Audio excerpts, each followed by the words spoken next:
Hello everyone. Today we talk about how to fix the app of mini games. We will go to settings. Then we click on apps. After that you will search the app mini games.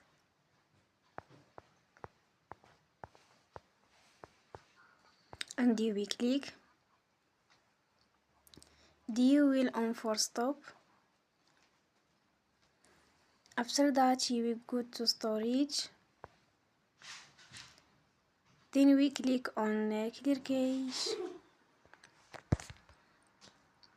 You will go to Play Store and they will update you app. Don't forget to support us by like and subscribe. See you next time and thank you for watching.